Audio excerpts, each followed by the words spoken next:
I'm John Batchelor. Malcolm Hoenlein, my colleague and friend, is here, and we're going to press a button and go to the continent of Europe, to Berlin, and Benjamin Weinthal. He serves for the Foundation for the Defense of Democracy in fighting terrorism and promoting freedom, but right now he's going to help us understand something that is staggering in 2015. The stats don't do it. This is a crime wave. But this is a crime wave of anti-Semitic incidents in Great Britain and then on the continent in France. But let's focus on Great Britain because a 53% increase in the first 6 months of 2015. Benjamin, is London worried about this? Do they talk about this in Parliament? Is there an explanation? Good evening to you. Good evening. Thanks for having me on the show. Well, as you point out, John, the 53% increase in the number of anti-Semitic incidents in the first 6 months of 2015 in the UK is utterly staggering.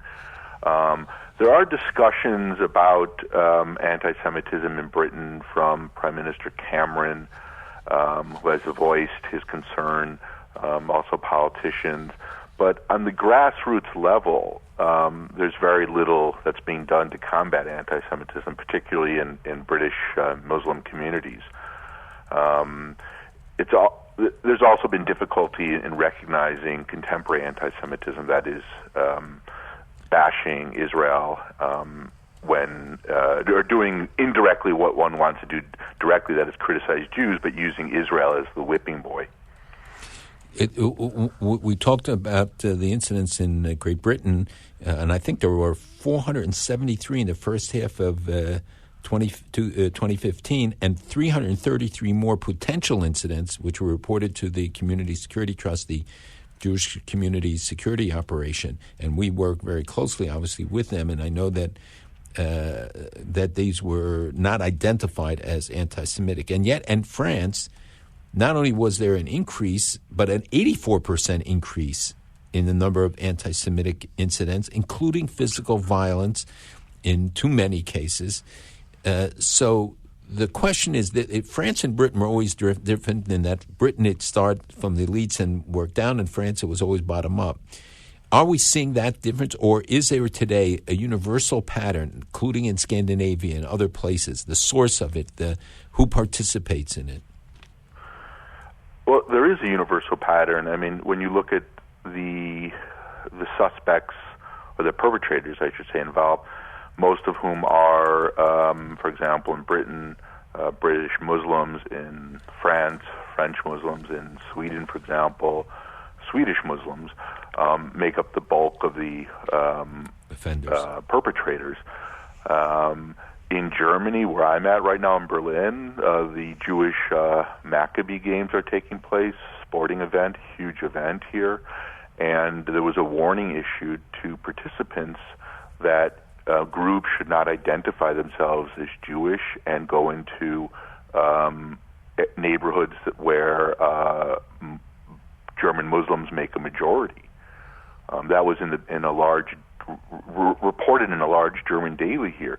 So that gives you a sense of the danger levels right now and the worries about what many consider anti-Semitism from European Muslims. Will the Iran deal, you think, impact this in any way? The debate, at least, about it. Yeah, I do think the Iran deal will impact this in terms of giving a green light to Iran's terrorist proxies in Europe. One should remember that Hezbollah, the Lebanese terrorist organization, is legal as a political organization across Europe. There are 950 members in Germany alone, active members. Just a few weeks ago, there was a march involving 700 pro-Iran and pro-Hezbollah supporters through the heart of Berlin, also roughly 700 members of the organization and supporters of Iran's regime also marched in Vienna. And this is an organization that killed 5 Israelis and their Muslim Bulgarian bus driver roughly 3 years ago in Bulgaria. So Europeans quickly forget that by funding Iran and Hezbollah through sanctions relief in connection with this deal, that money is going to pour into the coffers of Hezbollah and Iran and allow them to continue with their terrorism activities in Europe.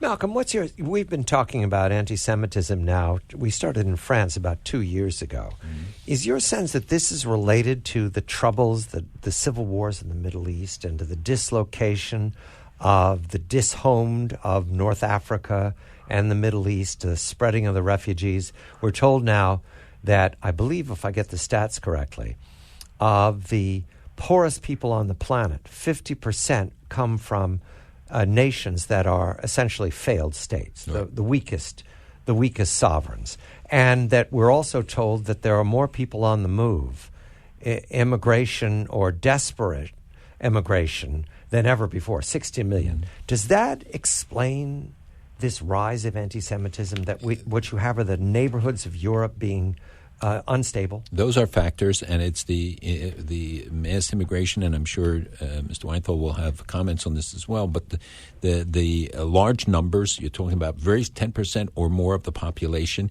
failure to integrate, radicalization taking place amongst them, governments not knowing how to handle it, the appeal of ISIS and the fact that thousands of Europeans are fighting in Syria, coming back as trained terrorists, the appeal on the internet of radicals, preachers, others who can foment anti-Semitism. These are all factors, as well as state-sponsored instigation to anti-Semitism. Benjamin, what is your sense on that? Yes, Benjamin, is it the newly arrived, or is this built in and all of a sudden it has license?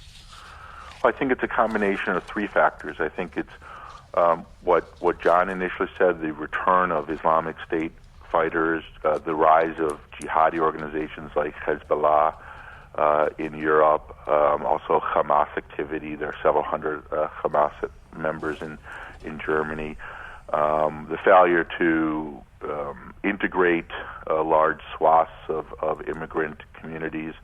But I would also add European tolerance for high levels of modern anti-Semitism. And I think there's a social psychological factor. One Israeli psychologist said with biting and sarcastic irony, the Germans, for example, will never forgive the Jews for Auschwitz. Right. And I think there's a sense here now across Europe where the Europeans will never forgive the Israelis for the Holocaust. That means there's a sense of pathological guilt about what took place in the 40s, and the Europeans. I'm speaking in very broad terms here, but also are willing to tolerate this anti-Semitism, and it's linked to a certain pathological guilt about the Shoah. 53% increase in the first half of 2015 in Britain of anti-Semitic activity. Malcolm Hoenlein, Conference of Presidents. Thank you, Malcolm. I'm John Batchelor.